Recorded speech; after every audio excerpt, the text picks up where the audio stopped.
muri ino ndwi amashengero yo mu Burundi yaratewe iteka agirirwa ibakwe ryo gutegura igikorane kinini cyane civuga butumwa kizobamwo umukozi w'Imana azokiremesha aje ava muri Amerika yitwa Gerard n'umukenyezi we Miranda. Ikaba ari gikorane kizoba mu magenekerezo y'indwi gushika ku igenekerezo rya 10 muri uku kwezi nyene kwindwi turimo. Hama ni gikorane civuga butumwa canke cijana butumwa, aho twiteze yuko muri ico gikorane hazovugwa inkuru nziza ya Kristo, ari inkuru nziza y'amahoro.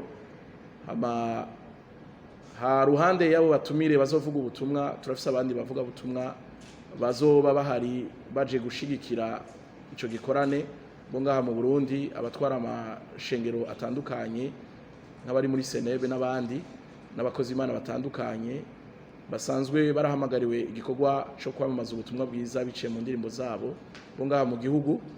Harimo abo abahuriye mu migwi itandukanye y'abaririmbyi.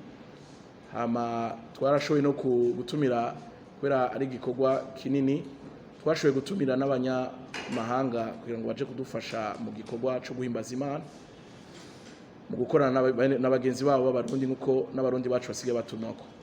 Tuzoba turi kumwe n'umuririmbyi yitwa Nkomezi Prosper ava mu gihugu cyo mu Rwanda.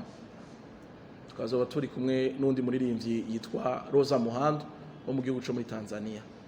Ego niyo minsi rero muratumiwe, ni kuri ETS kuva isaha 8 gushika isaha 12 z'umuhingamo. Turabatumiriye mwese kugira ngo tuzobane mu buryo bwo guhimbaza Imana no gutazira mbere no kumva ubutumwa bwiza. Uyu mukozi w'Imana asanzwe yarahamagariwe no gusengera abantu, yarahawe ingabire zo gusengera abantu mu buryo bwo gusengera abagwayi. Rero turiteze ko Imana ari izokora, no mukozi wayo Imana izomukoresha nkuko isanzwe ikoresha abakozi bayo. Rero asanzwe asengera abagwayi batandukanye. Rero turiteze kubona Imana igendera ikora igikorwa kidasanzwe muri ico gikorwa.